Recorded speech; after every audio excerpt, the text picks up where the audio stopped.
you. Myself Yogita Rishi, student of MA Applied Economics. Here our assignment topic of IT, imperfect competition, trade based on product differentiation and inter-industry trade. तो यहाँ पे क्या जो हमारा जो topic है उसमें ये बोला गया कि इम्परफेक्ट कंपटीशन की रिलेशन बतानी है और जो प्रोडक्ट डिफरेंशिएशन मतलब इस स्टेटमेंट को बताना है और इंडस्ट्री ट्रेड को। तो इससे इंडस्ट्री ट्रेड से पहले हमने जो एचओ मॉडल पढ़ा था उसमें हमने इंटर इंडस्ट्री ट्रेड को पढ़ा था।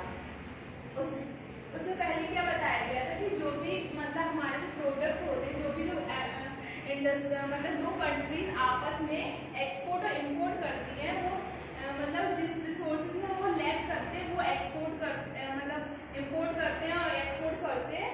जैसे HO model based on comparative advantage और differences in factors, environment, labour, capital, natural resources and technology. Inter industry trade based on product differentiation and economies of scale.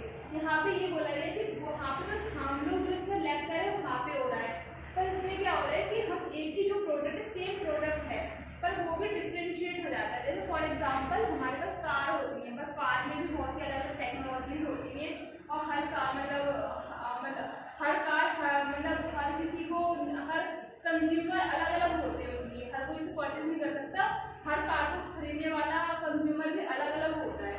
तो यहाँ पे ये बताना है कि industry trade based on product differentiation, एक ही प्रोडक्ट के डिफरेंट शेप उसमें ट्रेड होगा।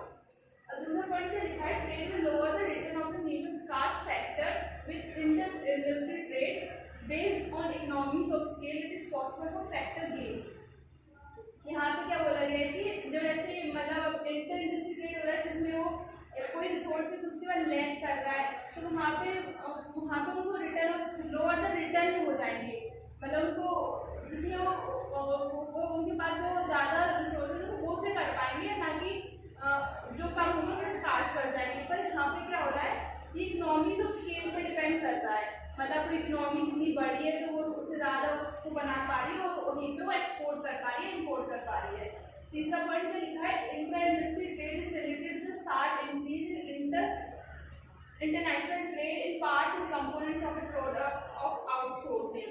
मतलब जैसे कि कोई मतलब कंपनी है अच्छी, मतलब केवल ऐसा नहीं करती कि उनके कार ही तो कार ही बेच रहे हैं, उसके कंपोनेंट्स भी बेचे जा रहे हैं, मतलब अपने यहाँ पे उनको लग रहा है कि यहाँ पे हम लोग की कंपनी बनाएंगे, सेटअप करेंगे और इसका असेंबल किसी और जगह करेंगे जहाँ हमें चीप पड़ेगा, तो यहाँ पे उनको ज़्यादा फायदा मिल जाता है। पर रिसोर्सेज को पर्टिकुलर उसकी कंट्री में, तो वहाँ पे ये डिफरेंशिएट अगर हो जाता है इंटर इंडस्ट्री ट्रेड और इंटर इंडस्ट्री ट्रेड में।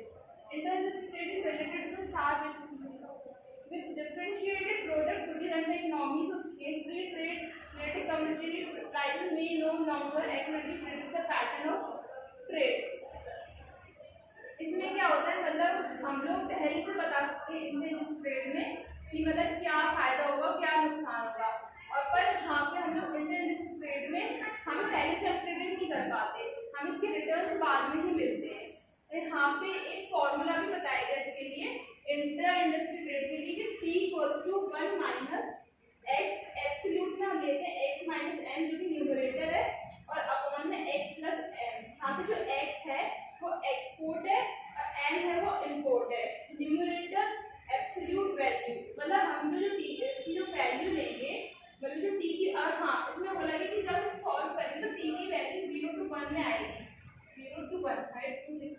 और यहाँ पे क्या है, यहाँ पे बोला गया कि T 0 पे है, कंट्री ओनली एक्सपोर्ट और only import the good, know industry trade, मतलब ओनली एक्सपोर्ट कर रही है या फिर इंपोर्ट कर रही है, मतलब कुछ चीज़ ज़्यादा है, या तो एक्सपोर्ट ज़्यादा है या तो इंपोर्ट कम है, या फिर इंपोर्ट ज़्यादा है या एक्सपोर्ट कम है, तो यहाँ पे ये सिचुएशन अगर होगी। और यहाँ पे T वाला T इक्वल्स टू 1 में क्या बोला गया है कि export and import are equal, industry trade is maximum, मतलब किसी भी कंट्री का एक्सपोर्ट है उतना ही है और उतना ही इंपोर्ट है, तो यहाँ पे T की वैल्यू 1 हो जाएगी।